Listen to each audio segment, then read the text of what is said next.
What's going on, guys? Evolution here, and today I'm doing some DayZ updates with Lucas Wiz.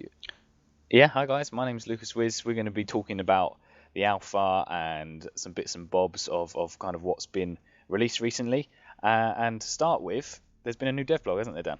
There has. So finally, we've got a new dev blog to talk about. So they haven't actually released anything in a long while. So it's been a bit hard to kind of discuss about anything because nothing's really been leaked or spoken about. But we finally got some new information and facts to talk about during this video. But I think the first thing we should really focus on is why no release, you know?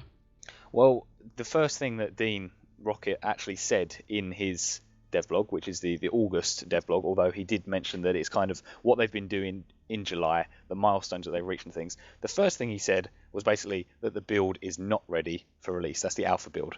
And he kind of discussed a few reasons as to why that is. Do you want to go through them quickly, Dan? Yeah, so I guess it was kind of expected because Dean has got his kind of focus set on making the alpha amazing. I think he doesn't really realize that we want to expect a few bugs and he should just really get it out so we can test it. But we'll speak about why it's kind of been delayed. So the few reasons, obviously, the main one is probably that they're trying to optimize it for low performance computers, obviously. So this will obviously widen kind of the audience of who can play it. So basically, yeah. Yeah, I mean that's pretty much it. He basically said that one of the main things they've been trying to sort out is the client server side spawning of items, of zombies and things like that. And he mentioned at the moment that a lot of it are kind of that goes through onto the client side takes in all of the spawning from the entire map. So all of the items, all of the zombies, all of the players, all of the tents and kind of items Data. and customers. Yeah, exactly, data and things like that. At the moment, the client's receiving everything from the whole map, which obviously degrades performance. What they're working on, and what he said at the moment, is that they want to sort that out. They want to fix that so only the items and zombies and players in your local area kind of are rendered, if you like. Or Yeah, well, I definitely get what you mean, but I'll just kind of overhaul that. So as Luke was saying, obviously at the moment in the mod, all your stuff is obviously client side. Therefore, all your data, it's all a part of your client, which obviously, as Luke said earlier, kind of degrades the performance that you can run. It lowers your frame rate, etc. And this gives hackers such a perfect opportunity because they've got access to all the data of kind of your player. yeah, Whereas in the standalone, it's all going to be server side based. So this means a server will save your location and all your other bits of data. Therefore, hacking should be prevented, obviously, because they'll have very minimal access to anything really. yeah, And exactly. obviously, because it's all server side, this means that you'll get better, obviously, performance as we spoke about earlier.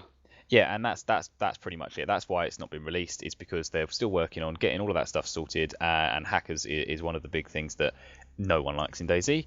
Although sometimes, when you see a goat come up to you and start speaking, it can be funny. It can be, can't it? But I mean, the thing is about the mod, obviously, you can have an awesome high-end gaming computer, and that may only just still be able to run it, kind of thing. So I think it's very important they get that down. And of course, they kind of mix the two together. They're preventing hackers and making it a lot better optimized. So I think they're very two big main points that they're succeeding at to do at the moment. Yeah, and of course, one of the main complaints, as mentioned before, is hackers from the mod. Anyway, moving on, we're going to kind of try to talk about some of the stuff that we noticed from the gameplay footage that Dean showed. We won't be showing any video, but we'll go through some screenshots that we've taken and things like this. And the first thing we want to start with is kind of new customization, player customization. What we've seen so far is basically the opening cinematic, if you like, from this devlog showed a group of about 6, maybe 7 players. Obviously, they're all pre-alpha testers, and they all look different, and the kind of clothing and things that they're wearing, really, really good. What you got to say about that, Dan? Yeah, that's definitely the first thing that probably kind of stood out to me because obviously at the moment you can have this trouble like, oh, is this you? And then it's not your friend, and then you end up getting shot because you have late reactions. Whereas if each player is unique, you're going to be able to tell your friends and enemies apart so kind of easily, if you like, which I think is going to have a big kind of gameplay improvement, big time. And as you said, that everyone looks so individual and unique, which is also cool because obviously you get to customize your player. Yeah, Yeah. exactly. And like I said, we've got a few screenshots kind of for you. One that I'm personally looking at the moment, which I'll overlay in the video. It shows 1, 2, 3, 4, 5, 7 players. they're all different. So from left to right, we've got a guy who's wearing a t-shirt and trousers, white t-shirt, green trousers. Then someone's wearing a red jacket. Then someone's wearing a bicycle helmet. Then someone's got a bulletproof vest and jeans on. Then someone's wearing a pink a pink baseball cap. Then red and black kind of Dennis the Menace t-shirt next, and then someone's just kind of wearing standard kind of what looks like survival gear. So it's very, very easy to determine who's who, and of course all of these different clothing items, helmets, and bulletproof vests, and t-shirts and trousers, they're all going to have effect on what your player does and how protected they are. Yes, I think that's one of the main things I guess you noticed, but also there was a few kind of animations shown off in the gameplay. So we saw a bit of the zombie animations, because obviously in the recent development build of the standalone, the zombie animations were horrific.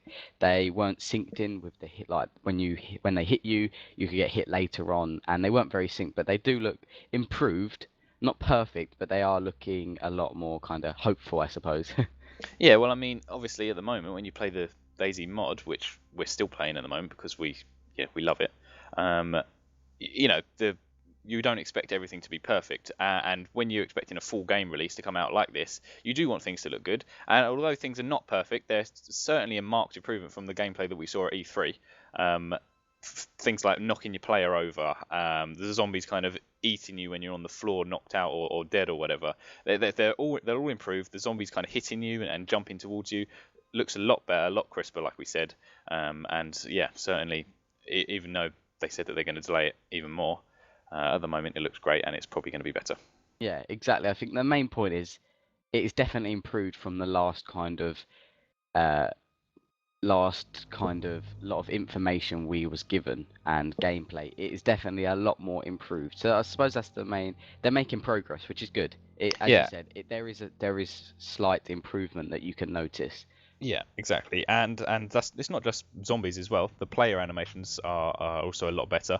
There's a nice shot which they showed in this alpha footage of where there's kind of two players crouching behind a fence and then some more kind of running, jumped over the fence and things like that. I mentioned before as well when the zombies hit you over, the kind of animation of the person being flung back. We've seen that before, but it does look It looks a bit more improved. it looks really cool. And that kind of whole mechanic. Although at the moment I do know in the mod, the updated version of the mod, they have included a knockdown feature, haven't they? Where Yeah, you I think can. they're slowly trying to implement everything that they've kind of got from the standalone into the mod to kind of test it and see how well it is, like kind of such. Yeah, to see how it works kind of on the current system and then see how they can improve it Exactly. on the new one and things like that.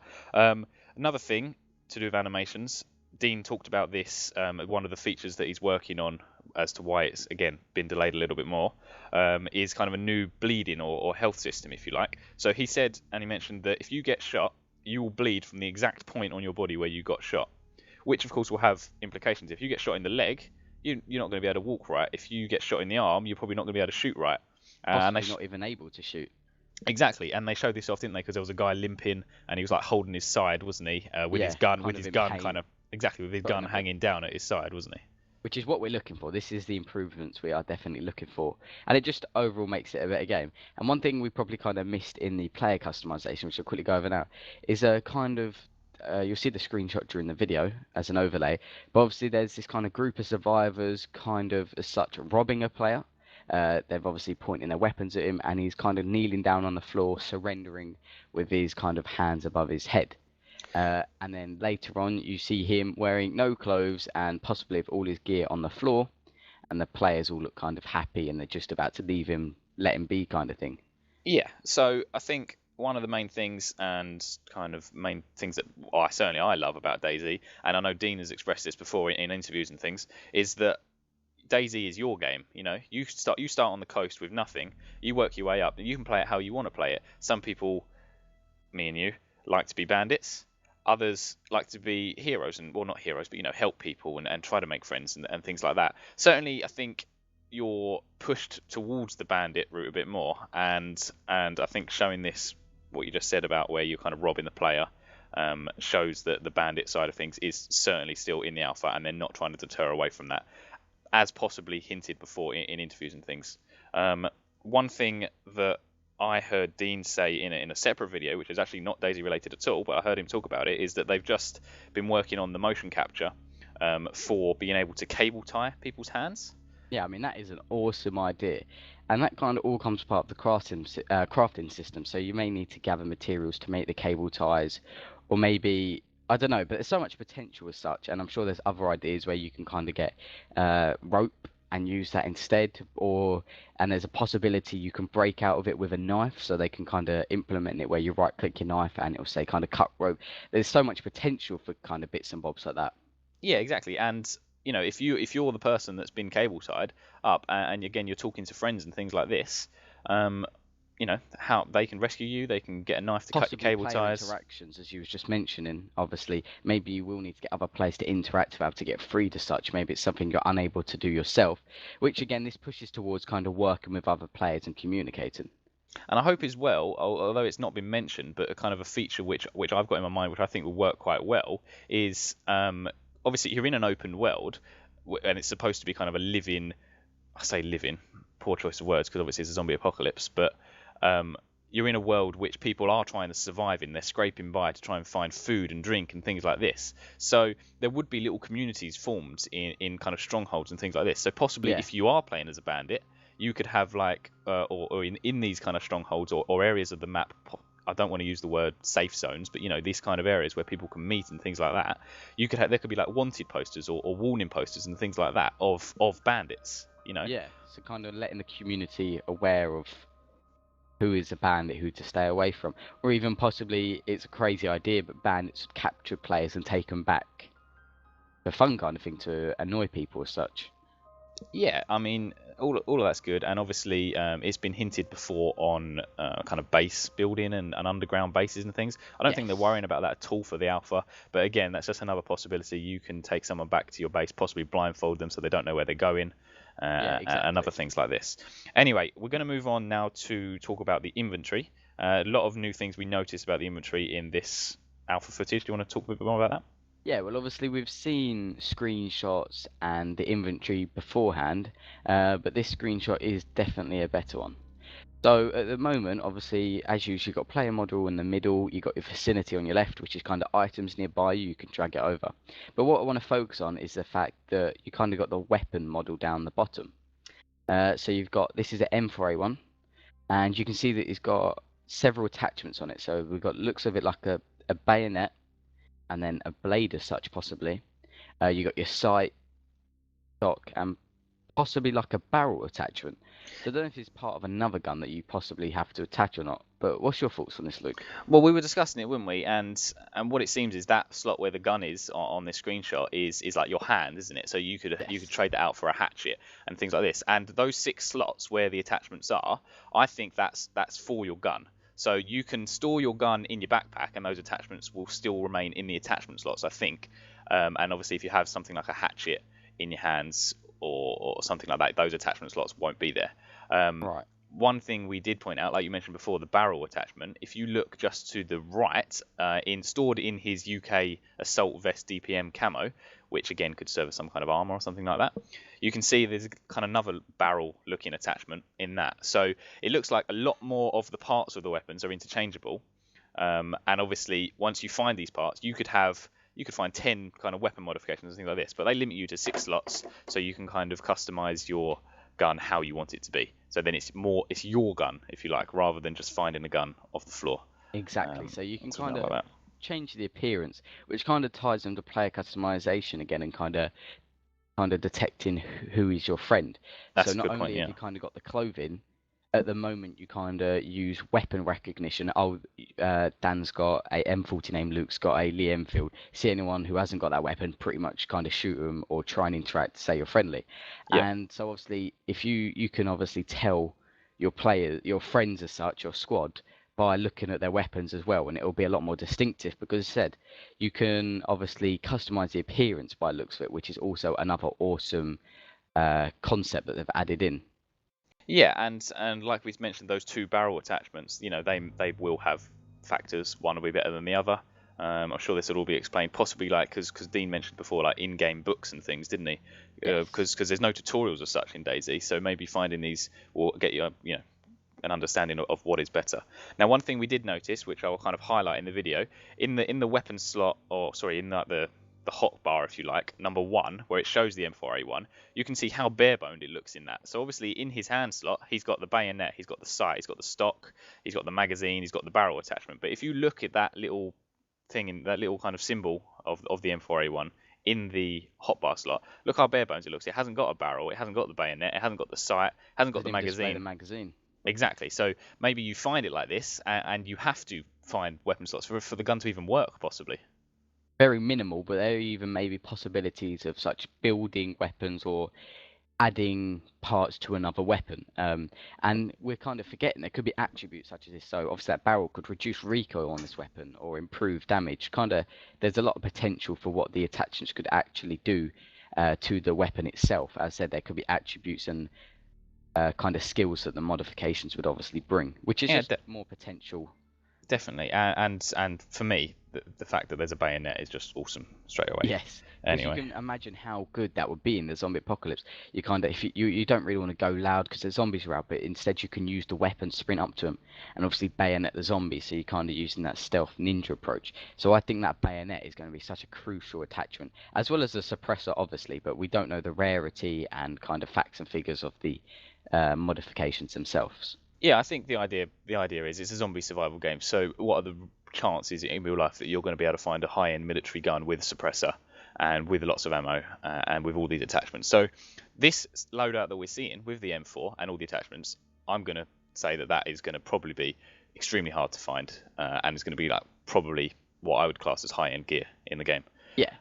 One quick thing to note about the inventory, which we noticed before, was I don't really know if we've seen this before or not, but you can see how they're kind of symbolizing the items that take up 2 slots. Obviously you've got the squares which fit individual things in. You can see under the blue jeans we've got a heat pack and what looks to be some kind of tin can or something, a drink possibly. But then in the middle we've got what looks maybe like a med kit.